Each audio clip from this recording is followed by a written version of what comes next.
Interview. Riot Magnon talks working with Studio Entertainment Graphic Innovation and Tankdrome.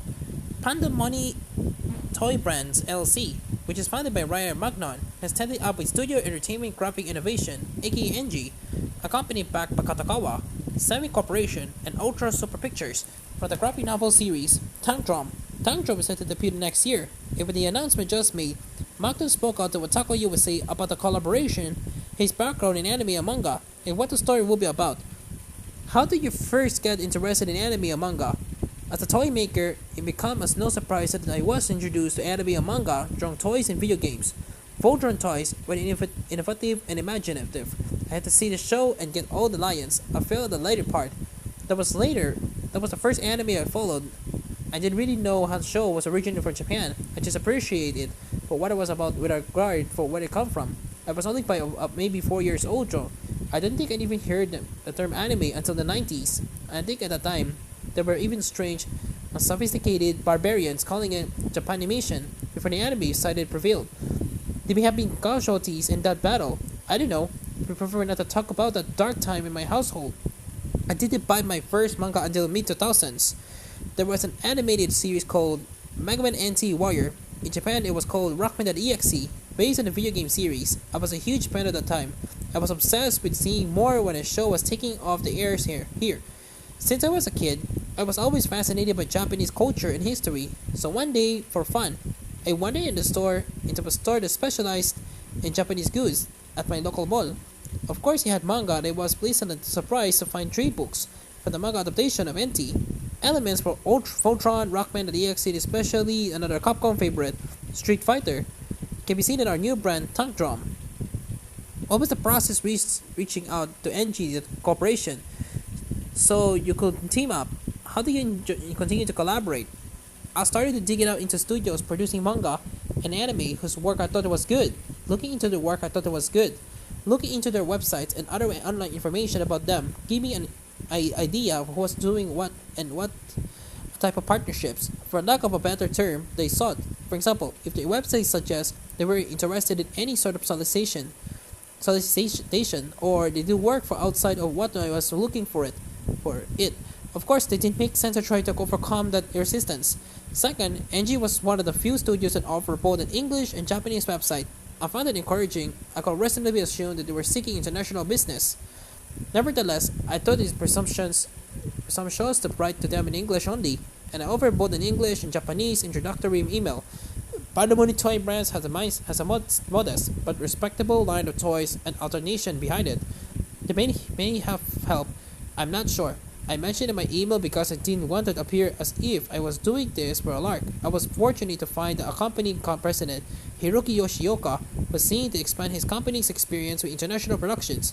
My reasonable assumptions was right. Since my approach was very careful and my project small, it might be a better fit for NG than a full-blown animated series like the ones they were known for. That was August 2022. Since then, they've been doing various art tests and character development while I work on the brand and with my team, and I developed the story. To help the two sides communicate, I've been utilizing a combination of AI translation tools, Japanese dictionaries, and my poor grasp of Japanese to write my emails and notes in both languages. They do something similar on their side too.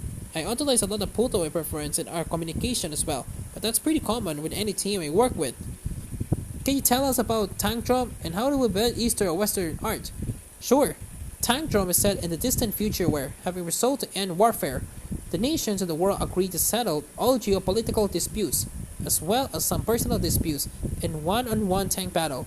Battles are administered by the International Tankdrome League. Our story starts with this Tankdrome system having been in place for decades, and its matches regularly, being the world's #1 televised event. Different regions have their own champions, and like Street Fighter, these champions personality from a Memphis rockabilly driver of a 1957 Chevy tank that shoots deadly jukebox records. The Chicago Mobsters has a 1920s tank with Tommy guns from Buchanan. There's a rapper with a lowrider tank that hops to attack. As I work at the brand, I have fun fighting subcultures tied to specific vehicles. Tankdrome itself is a lot of action, heavy fun, and contrasts to the more serious tone of Atoll Nation, our previous brand. We blended Eastern and Western art in a lot of ways. First is that the Japan team is designing all of the character art while provide all of the vehicle design. Their team takes our toy 3D models and uses them to draw the comic from a more realistic style of drawing. For some specific American characters, our team offers reference for clothes and hairstyles they'd like to imitate. The Japanese team takes that and puts it into the anime style. With the distinction between the two cultures, a lot of the subculture gets lost in the journey around the globe. So it was a fun opportunity to bring it all together. I will explain to them what to expect, what the story meant. They will tell them more about subcultures in Japan. For example, I learned about Bosuzoku motorcycles in Japan. I developed a tank and a character around it, but she's going to be a hero. Later on, based on what I was reading, I was concerned it would be glamorizing something seen as a negative over there. Akin to something like street gangs in the US, the Japan team was able to talk to me a little bit more about the trend beyond what Wikipedia might offer, and we concluded my concerns were overcome sensitive. Lastly, and this is a bit technical, but one thing I'm pretty proud of with our first book is that the Top Care combined 3-act Hollywood-style story structure into 4-act Kisho Tenketsu story structure. I hope it's something we can continue throughout Japan. I suppose I should also mention that the story was an American writing team for its first issue. Different cultures have different sense of humor, and I found myself having explained jokes quite a bit more than I expected, which could also imply that the jokes just weren't funny. Regardless, I hope that the American audience who appreciates anime visuals can appreciate the unique story style we're offering.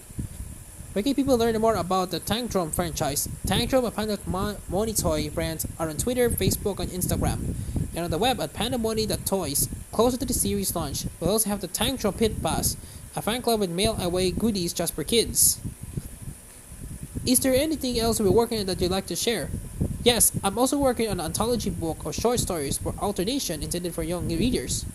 The book's already written, but we're working on finding the right artist. The theme of the anthology is a collection of paranormal missions, where they want the images and the book they have a found footage look particularly distinguishable from real photos. It should be out of 2024 if you find the right match. My hope with it is to follow the path forged by scary stories to tell in the dark. The anthology style and the captivating art of the series really resonated with me as a kid.